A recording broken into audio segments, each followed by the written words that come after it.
ọ̀rọ̀ kan lẹ́ẹ̀kan bálé ó kàn ní jẹ́jẹ́ mo jókòó mi ọ̀rọ̀ kan lẹ́ẹ̀kan bálé ó sì kàn jẹ́jẹ́ mo jókòó mi ọ̀rọ̀ kan lẹ́ẹ̀kan bálé ó sì kàn jẹ́jẹ́ mo jókòó mi ọ̀rọ̀ kan lẹ́ẹ̀kan bálé ó sì kàn jẹ́jẹ́ mi ni mo jókòó mi ó sì kàn everybody báyìí news tó ń lọ tó ń surface online Governor Adeleke ó snob ọba ó snob irọ́ ni ògùn gbọ́ níbi ni èmi ti gbé fún fídíò wá fún yín nítorí pé ẹ mọ̀ ni àwọn tó gbé náà ara ta wọn ni inú bí wọn ni pé ọkọ mu wọ́n rapun yẹ kò sí culture mọ́ ni ṣé kò sí heritage mọ́ ni kí ló yẹ ṣẹlẹ̀ kí ló yẹ fà yẹn ká ọba tí wá ṣe pa nífẹ̀ẹ́ yín ẹ̀yin ọba yìí ṣe pé àwọn tálíkà gan a nífẹ̀ẹ́ yín ẹ̀yin lẹ̀ nífẹ̀ẹ́ wà torí pé ẹ̀dá kọ́lọ̀ ń jẹ́ ẹ̀dá ni àní bú yín ẹ tó máa bú yín tẹ máa mú ọ̀rọ̀ ẹ̀dá nílẹ̀ ń wá àní bú yín ṣùgbọ́n èmi ti bá yín gbé fún fídíò wa mo sọ fún yín pé lórí ìkànnì Yorùbáwùyí àwọn kí wọn bias àwọn tó gbé náà wọn lè máa return òpin ara ta everybody pé irú kílẹ̀ inú bí everybody èmi náà ti ṣe fídíò tó pé inú ti bí mi mo ti faraya mo ti kí burúkú fún Governor Adeleke pé wetin dey happen what's up kí ló ṣẹlẹ̀ gangan ṣé tẹ bá ṣe bẹ́ẹ̀ fún ọba wa tẹ bá snob ẹ̀ táwọn ọmọ tó bá wá sí Amẹ́ríkà àwọn ọmọ kan wá pàdé ọba máa ṣe èlò àìníga what's up my ni wọ́n máa fọwọ́ tàpù ọba wọ́n máa ṣe yóò mẹ́ni fún ọba èmi gan ti faraya o ògún gbọ́ mo ti bínú tán ṣùgbọ́n fún fídíò wà mí bí kẹwọ́ bó ṣe ń lọ kọ́tẹ́ iná bá rí sí ẹ máa pẹ́ sí comment section ga ẹ̀dẹ̀ kọ́ everybody láyà sókè ẹ jọ torí ta ni mo ṣe wá torí Ọọ̀ni Ògúnwùsì ọba Adéyẹyè Ọọ̀ni of Ifẹ̀ Ọọ̀ni of Yorùbá land torí wọn ni mo ṣe wá àti Governor Adeleke torí fídíò tẹ́ ń wò lẹ́gbẹ̀ẹ́ mi yìí ni mo ṣe wá tó ń surface online wọ́n ní Governor Adeleke ó rude sí Ọọ̀ni of Ifẹ̀ irọ́ ni o èmi máa mú original complete video ni mo mú wá fún yín ẹ mọ̀ pé lórí ìkànnì Yorùbáwùyí àwò like propaganda bó ṣe ń lọ gangan la ṣe máa jùlẹ̀ fún yín complete video àwọn èèyàn gé níbi tí Ọọ̀ni ti náwó sí Governor Adeleke tó ń sàbẹ̀ni pé wọ́n snob wọn ṣùgbọ́n àwa ti wù pé Ọọ̀ni eléyìí pọ̀ àti bínú àti faraya pé this is too much on ọmọ Yorùbá kò yẹ kẹ́lẹ̀ máa ṣẹlẹ̀ ní ilẹ̀ Yorùbá pé governors náà bò odidi Ọọ̀ni of Ifẹ̀ gbódúgbódú àwọn disgrace embarrass snob ẹ jẹ́ agbéṣanlẹ̀ Bíbélì àti Kùránì àti ìwé Odùfá wọ́n ní ká wá di ohun gbogbo dájú ká dẹ̀ di èyí tó ń ṣe òótọ́ mú káyé jẹ́ kí propaganda wọ́n ní pé wọ́n sọ pé ẹgbẹ́ látàárọ̀ mi ò jù sílẹ̀ because mo ń wá ìdí òfin kókò ni báwo ló ṣe ṣẹlẹ̀ kí ni Governor Adeleke gbé mi kí ló gbé jẹ tó ṣe máa embarrass Ọọ̀ni tiwa Ọọ̀ni tíátíá ńlẹ̀ Yorùbá tíátíá àní wòwẹ̀ yìí kábíyèsí ẹ ti àtàṣe orúkọ Yorùbá mórúkọ yín kò sí ní ta fẹ́ fi yín ṣe àní wò wá yín èmi máa play fún fídíò fún yín lórí ètò Yorùbáwùyí ohun tẹ́yìn náà bá rí sọ sí dó bàbá wa Ọọ̀ni a máa sọ tiyín náà fún yín wí a máa sọ tiyín náà fún yín o wọ́n tá bá wí fàṣàrán tá bá wí tàṣàrán fàṣàrán kó yárán ṣe wọ́n ní ká wí fún aṣàrán náà kó yárán ṣe bí kó yárán oṣù ni tó ṣe bí òwe kábíyèsí o ẹ̀yin àgbàlagbà kábíyèsí ẹ̀yin èèyàn mi ìdífẹ́ ẹ kọ́kọ́ bá wa wo kábíyèsí bọ́rọ̀ yẹn ṣe ṣẹlẹ̀ gangan lélẹ́yìí ẹ má kéèyàn kan parọ́ fún ẹ wo full video I am here to play the full video fún yín ó yẹ jẹ́ àjọ wò chetiri ẹ máa wò dáadáa o ẹ máa wò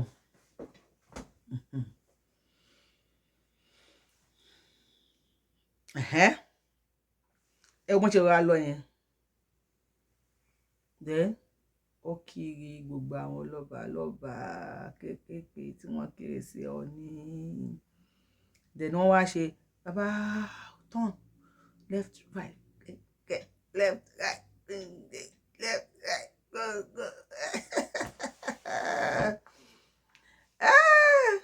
ẹ ti rí ẹ máa ẹ wò dáadáa ẹ wò dáadáa ẹ wò dáa ṣé ti wò dáadáa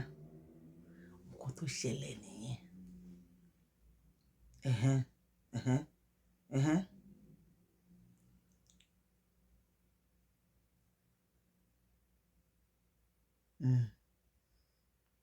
Yorùbáwùyí ìyàwó ní bó mú propaganda wá fún Yorùbá òun lẹ ń wò yẹn bóyá ìṣẹ̀lẹ̀ gangan nìyẹn ìdí ọ̀rọ̀ rẹ ẹgbẹ́ yẹ̀wò ìdí ọ̀rọ̀ rẹ ẹgbẹ́ ìdí ọ̀rọ̀ rẹ ẹgbẹ́ yẹ̀wò ìdí ọ̀rọ̀ rẹ ẹgbẹ́ yẹ̀wò Governor Adeleke kò disgrace ONI ìdí ọ̀rọ̀ rẹ ẹgbẹ́ yẹ̀wò ìdí ọ̀rọ̀ rẹ ẹgbẹ́ yẹ̀wò ìdí ọ̀rọ̀ rẹ ẹgbẹ́ yẹ̀wò ìdí ọ̀rọ̀ rẹ ẹgbẹ́ yẹ̀wò ṣé ti wá rí pé gómìnà Adeleke bàbá Jackson oníjó àjọgbadé ṣé pé wọn embarrass ONI ṣé pé wọn snob olórí ládéládé fún fídíò ní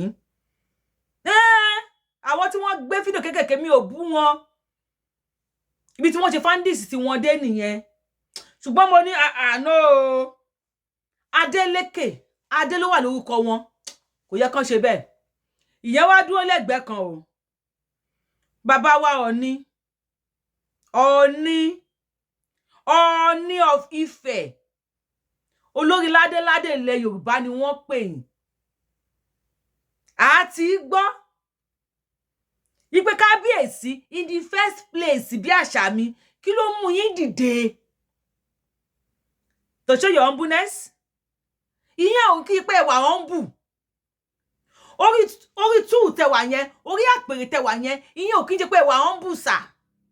tẹ́ bá jókòó ìyẹn ò kí jẹ́ pé wà proud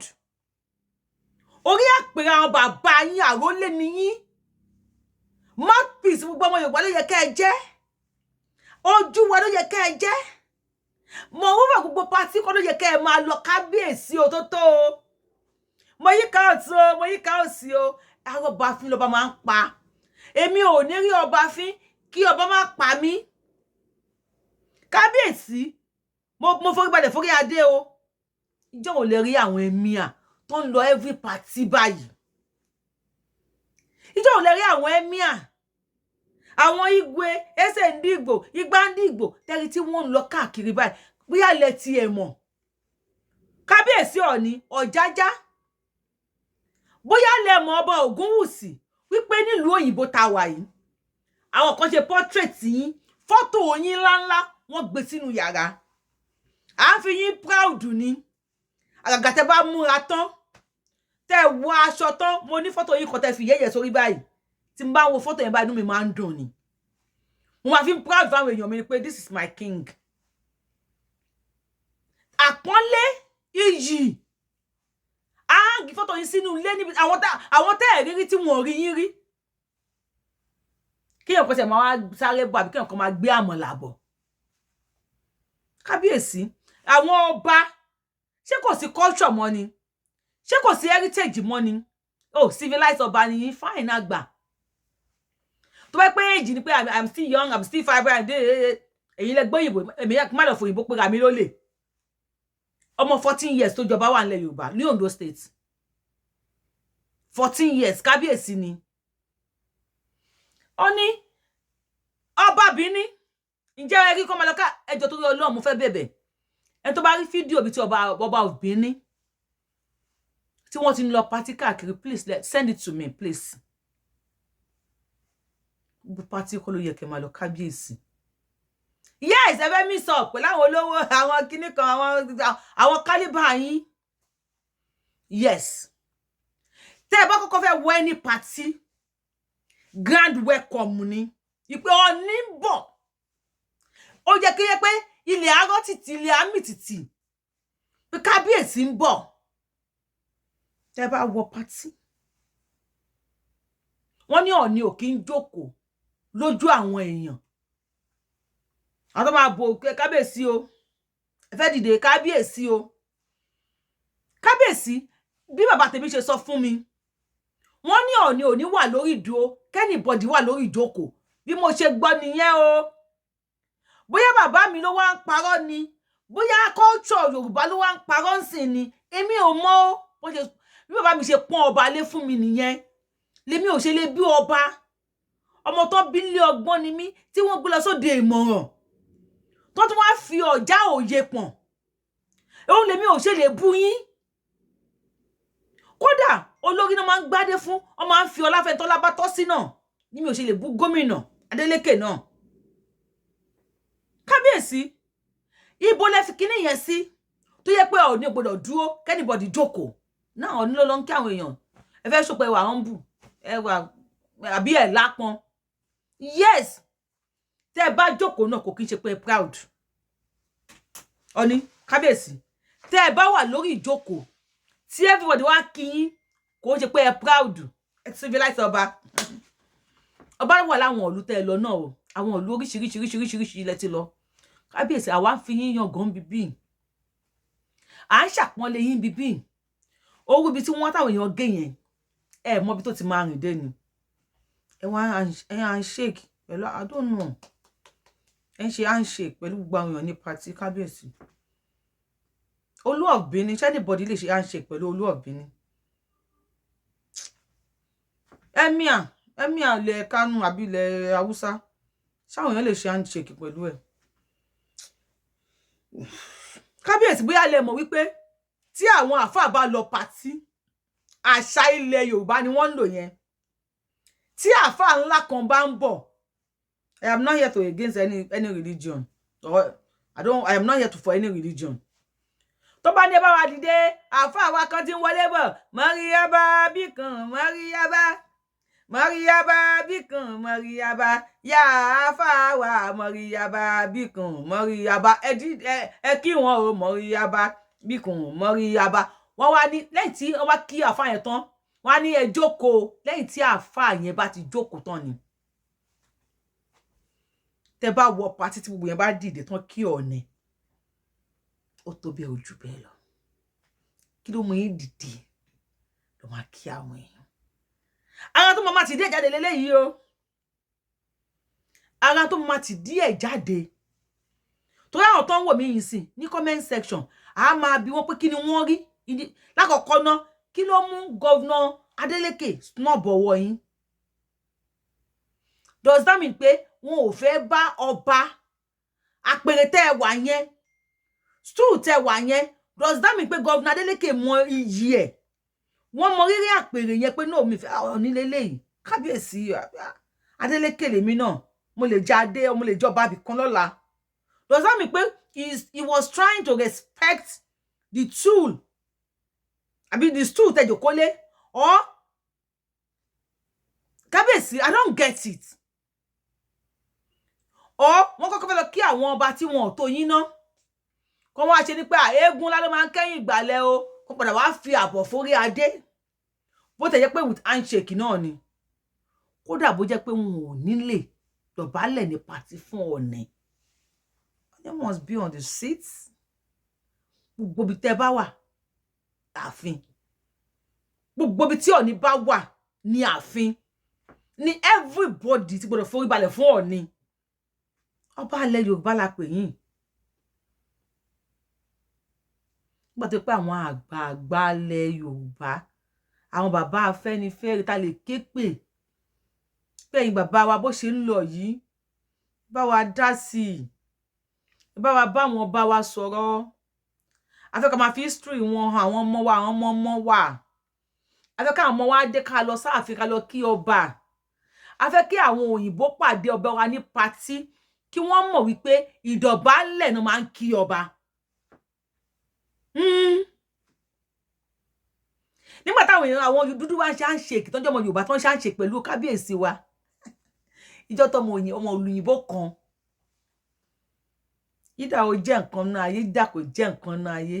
tó bá pàdé kábíyèsí ó lè sọ fún pé yo man hey guy how are you guy hey, yo man á ṣe yo man fún yín kò sí tó máa ti díẹ̀ bọ̀ àwọn àgbàlagbà wa tó yẹ kó ń bá wa dá sí ṣá lè pè wọ́n ni wọ́n ti jẹ́ dodo wọn ò lè so dodo Afẹ́nifẹ́re Awólọ́wọ̀ fashion Adékìníkan fashion Ògúnbànjọ wọ́n ti ní fashion oríṣiríṣi torí politics Ọlọ́run tó fún yín lẹ́mìí gígùn ẹ̀yin bàbá wa nílẹ̀ Yorùbá yẹn Afẹ́nifẹ́re 80-90 ní ọba òkè tó fún yín lẹ́mìí gígùn kò kí n ṣe pé torí ti yín o torí àwọn tó máa ní ìdí ẹ̀ ni when God makes you to see this next day it's not because of you but because of those they might be in need of you. Torí àwọn kan tẹ́ máa ràn lọ́wọ́. Ọlọ́run tó dẹ̀ mí sí 90, 80, 90 kíní kan years, 90 kíní kan years. Kò kí n ṣe pé kẹ́lẹ̀ bá KABIESI nìkan. Wọ́n ní age is just a number. Ṣùgbọ́n àánú tẹ́ rí gbà yẹn torí kí 2023, 2022, 2021, 2020, láti 2015 tí wọ́n ti ń pa nílẹ̀ Yorùbá kó lè bá aṣojú yín ni. Kó má sí pé àìsíláyé lágbájá ni. Àìsíláyé tàmẹ̀dò ni. Nígbà tára yìí ò bá ṣe dáadáa. La máa rántí èrò ọ̀run. Tó bá yẹ pé lódì yín ò sí mọ́ ni. Tá bá sọ ní pé àìsíláyé àwọn bàbá wa ni. Ẹ wá bí nísìn, ṣe bẹ́ẹ̀ rí bó ṣe ń rí. Ẹ rí bára ṣe ní ọmọ Yorùbá. Ní culture, àfẹ́ máa jẹ nǹkan kan mọ́. Àwọn heritage wa, ọba ilẹ̀ Yorùbá ti ní kó máa lọ kó àwọn òòṣà dànù. Ọba Yorùbá ojú wa mi bí ìnà Alhaji Wasiu Ayinde ni wọ́n pe Rashidi. Do Alhaji Wasiu Ayinde ò tiẹ̀ jẹ̀bi ńgbẹ̀ yẹn. Ṣé Kábíyèsí làwọn akẹ́yìn náà Alhaji Wasiu Ayinde kú tó yẹ o. Olórí gbogbo ọmọ Yorùbá, olórí gbogbo ọmọ ọba ilẹ̀ Ìjẹ̀bú, ẹ kú oyè amọ́rí o. Alhaji Wasiu Ayinde. Ẹ wo pàtàkì Alhaji Wasiu Ayinde tí wọ́n dáwọn jẹ oyè. Ẹ wo bí tí wọ́n wọ̀. Ẹ wo àpọ́nlé yẹn. Alhaji wọ́n tún fi iyọ̀ sí, wọ́n fata sí, wọ́n fi epo sí, wọ́n fi ẹ̀fíìsì burúkú sí. Ẹrẹ́fọ̀ tó níbẹ̀ wọ́n kúnlẹ̀ kí ni. Wọ́n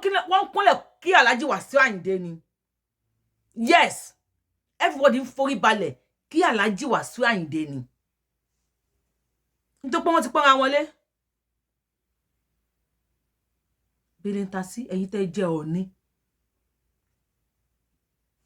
Ṣé èjì ni? Ṣé bẹ́ẹ̀ travel around the world? I bet travel around the world ni. Ẹ rí báwọn èèyàn ṣe ń pọ́n ọba wọn lé. Àgàgà tẹ́ bá wọ aṣọ white yẹn. Tẹ́ bá pa kájà báyìí. Ó ti ẹ̀ ní kan tẹ́ ṣe, tẹ́ tó fi ìyẹ́ red sórí báyìí. Inú mi máa ń dùn ní pé ọba ìlú mi ni. Ìlú mi ló ní kọ́. Mo máa fi ń ṣakọ ni. Ọba ìlú mi ló ní àwa Yorùbá.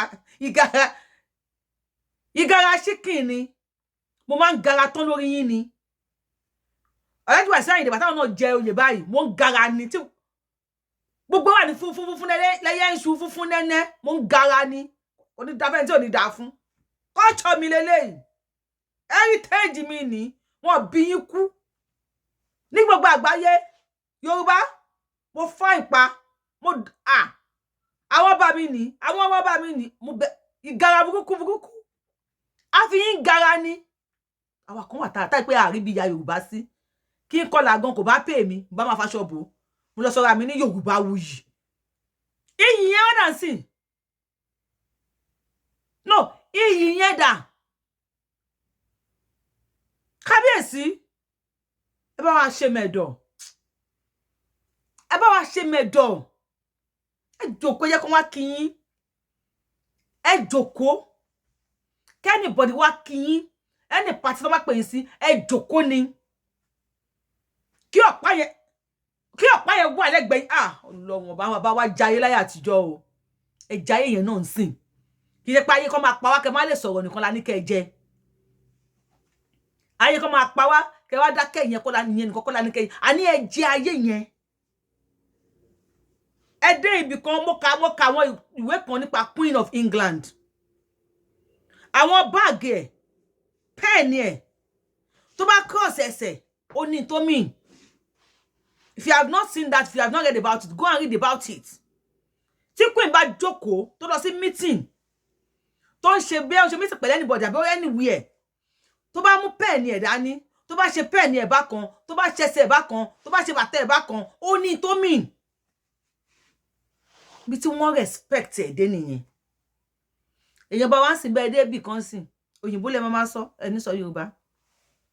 China, president. Over America only speak English. Ẹgbọ́n tó sọ fún Trump. Ex-president America. Ṣé ó sọ fún pé ó gbọ́ English, ó gbọ́. But ó protect the language here. Ṣé kò ní máa sọ, anywhere I go, you must respect me. And bring a translator. That means to say, ó nídìí mi ó fẹ́ bá mi sọ̀rọ̀ ni ó sọ pé ó nídìí mi ó fẹ́ bá mi sọ̀rọ̀ ni àpọ́nlé lára ń fẹ́ kábíyèsí ara kan ò fẹ́ àbùkù wọ́n ní ọ̀rọ̀ kan lẹ̀ kan baálé tó bá délẹ̀ tán àpọ́nlé jẹ́jẹ́ ni mo jókòó mi ṣó kàn wá ń sàbí òkàn wá ó kàn wá náà ọmọ Yorùbá ó ti kàn wá náà ṣé kò kàn wá báyìí ni ó ti kàn wá kí la wá fẹ́ ṣe ṣá máa dákẹ́ ni a ní dákẹ́ àní wòyìn ràn ògún gbọ́ a ní dákẹ́ a ní wòyìn ràn Alhaji Saheed Òṣùpá mo mọ̀ pé ẹ súnmọ́ kábíyèsí Ọọ̀ni mo rí yẹn àti wọ́n jọ yẹn mo rẹ̀ pé àpọ̀ tó wà láàrin ibẹ̀ ìjọ ń sọ èdè àwọn ará bí àwọn nǹkan tí mo fẹ́ ní Ọlọ́run ọba èyí kábíyèsí yẹn ń fìyà jẹ wá especially èmi ògún gbọ́ ìjọ tí mo rẹ̀yìn àti wà ọba orin Saheed Òṣùpá tẹjọ ń sọ̀rọ̀ báyìí kíní kan ìyá mi ó jẹ kíní kan lákè ọmọ mu níbẹ̀ kò wọ́pọ̀ ó ti lẹ́bi inú mi ń dùn mo pariwo bẹ́ẹ̀ tó fata rẹ ní fùrọ̀ ni inú mi mo fídíò báyìí mo ṣẹ́gun ni mo fẹ́ wo tó 99 times bí iṣẹ́ wo ni mo ń fò sókè ni mo pariwo nulẹ̀ this is my culture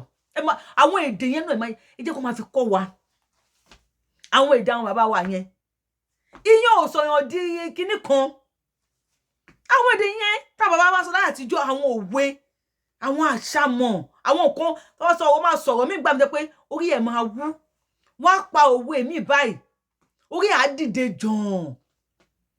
inú á dùn you be proud to be ọmọ Yorùbá àwọn yẹn dà ẹ̀yin olórí láàfin kábíyèsí o gbogbo ẹ̀yin olórí láàfin pátá mo challenge yín I challenge all the oloris in ààfins ẹ jọ̀ọ́ tó bá ti di pillow talk tó bá ti di lọ́wọ́ létà wà talk eléyìí tí mo fi ń challenge yín kò kí n ṣe ní gbangba o tó bá ti di pé pillow talk nígbà tí bàbá bá sí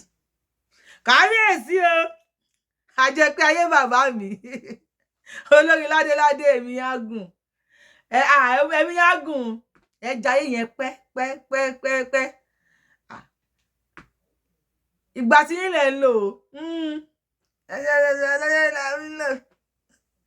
nígbà táwọn jẹyàn máa yí ẹjẹ kó máa lọ bẹ́ẹ̀ ìgbà táwọn jayé sì kí ọmọ lọkẹjì o tàtà jayé aláyé ayé tiwa làwa ń jẹ gbẹngbẹ kábíyèsí ẹ̀yin olórí nígbà tí kábíyèsí bá fẹ́ jayé tí wọ́n jayé aláyé ẹ bá wa bá kábíyèsí sọ̀rọ̀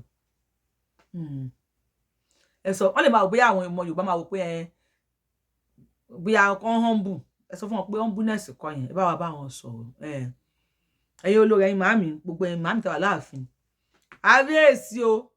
ẹ bá mi share fídíò yìí fún gbogbo àwọn olórí tó wà láàfin kábíyèsí ẹni Yorùbáwùyí ń bá wọn sọ̀rọ̀ ẹni Yorùbáwùyí lórúkọ tèmi ẹ bá mi sọ fún wọn ẹ ṣí ẹ káàkiri ẹ ṣí ẹ fẹni ẹ ṣí ẹ sí gbogbo tẹ́ mọ̀ pé máa ṣí ẹ sí ó lè kọ ẹnìkan kó kọ ẹnìkan kó kọ ẹnìkan kó ẹnìkan kẹ́nìkan sọ fẹ́nìkan kẹ́nìkan tún gbọ́ kó tún sọ fẹ́nìkan títí á fi dé ààfin táwọn olórí máa fi rí bá wa sọ fún un pé àwọn olórí o bá kábíyèsí sọ̀rọ̀ ọ̀rọ̀ yàrá ọ̀rọ̀ kọ̀nà ọ̀rọ̀ tí ò ní sẹ́ni kankan bẹ́ẹ̀ ọ̀rọ̀ tọ́wọ́ bá ti pa tẹ́sẹ̀ ti pa gbà yẹn kò ní sí kábíyèsí mọ́ ẹ̀yin lẹ mọ orúkọ tẹ́ ń gbé kábíyèsí nígbà yẹn ẹ̀yin lẹ mọ oríkì tẹ́ ń pè wọ́n ìgbà tẹ́ bá fọwọ́ pa kábíyèsí lẹ́yìn bá wa ṣàlàyé fún wọn bá wa play fídíò yìí fún wọn Yorùbáwùyí pé à ń bẹ̀ wọ́n ní kàn jọ we are begging we are pleading à ń bẹ̀ yín ní ẹ jọ̀wọ́ àwọn tẹ́lọ́ ń bá bọ̀wọ́ yẹn kíkọ́ máa jàmọ̀là lọ́wọ́ nú wọn gbogbo ìjẹ̀ fa ewédú tán ni ẹ ṣe náwó yẹn kò ní fẹ́ sọ́wọ́ yẹn kò á fi à ń ṣèkì yín tí ewédú bá wá fi ewédú yí yín lọ́wọ́ àbí gbẹ̀gìrì kábíyèsí tí ẹ máa bèrè tíṣù ní pátì ni àbí kí lẹ máa ṣe kábíyèsí please ẹ jọ̀ọ́ ẹ máa jókòó ẹ jẹ́ kó máa wá wárí fún yín kí mo sọ ẹ máa jókòó ẹ kó máa wárí fún yín ẹ̀tàn ni pé kábíyèsí mi ò ń ṣe ọba èmi ò ń ṣọba Ọlọ́run lọ́ba ẹ̀tàn ni middle class ní gbogbo apátátá wà láyé yìí àwa jà àwọn kan lọ àwọn kan ju àwa lọ middle class ní gbogbo wa ipò ọba ló yẹ kó bá máa wà ipò ọba dára o ipò ọba ipò yìí wù mí lọ́pọ̀lọpọ̀ mi ò lè dé ibẹ̀ o torí obìnrin ni mí ṣùgbọ́n màá dẹni àtàtà màá dẹni ọlọ́lá màá dẹni àtàtà màá dẹni àpọ́nlé borí bá ń jọba lọ́la o èmi ò lè dé ibẹ̀ o mi ò lè di ọba torí pé obìnrin ni mí obìnrin ò kí ń jọba nílẹ̀ Yorùbá ṣùgbọ́n mo lè wà nípò ọlá lọ́la bá wá dépò ọlá tí bá wá pàdé yín láàrin ní pàtí ṣé màá wá nọwọ́ sí yín inú kábíyèsí reason ẹ̀ kí wọ́n á nọwọ́ sí yín àbí nílùú tí mo wà yìí wọ́n ní Queen of England kan tó wá jẹ́ o màá wá lọ bá Queen of England màá wá nọwọ́ sí láìtẹ̀ kódà àwọn òyìnbó tó bá ṣèkàrà wọ́n á tún fi àpọ́nlé títẹ̀ sí tẹ́yìn lẹ́ ń tẹ̀ fáwọn èèyàn náà ó ṣe pé handshake làwọn máa ń lò wọ́n tún fi àpọ́nlé títẹ̀ sí bẹ́ẹ̀ sì ẹ má jẹ́ kó máa káwọn máa kó máa ẹ̀kọ́ táwọn máa ń rí tó máa ń pọ̀ sí nípa yín ó máa ń dùn àgùn ogún gbọ́ ìjọ kábíyèsí ẹ ṣe mo kúnlẹ̀ ẹ bá mi bẹ̀ kábíyèsí Ọọ̀ni ẹ̀yin èèyàn mi fẹ́ ṣàwàdà láwọn ṣùgbọ́n ẹ bá mi bẹ̀ kábíyèsí Ọọ̀ni kábíyèsí má bínú ẹjọ́ mo bẹ̀ yín mo forí adé bẹ̀ yín mo fi gbogbo àwọn lọ́balọ́ba ládéládé tán ti lọ mo fi bẹ̀ yín ẹjọ́ tó yọ lọ please respect the stool tẹwà orí àpè mi ò gbóyìnbó pressure ti wà jàre orí stool tẹwà péré yẹn bá wa respect ẹ ṣe ti gbọ́ bàbá ní o bàbá yín bàbá yín bàbá ní ẹ ṣe God bless you if you are seeing me for the first time my name is Yorubawuyi I am the one and only Akalolo of Yoruba land adáwọnlẹ Yorùbá yìí olóyè rẹpẹtẹ ọmọ ìjọ ọmọ lọ o ìyẹn kò lè para abẹ ní o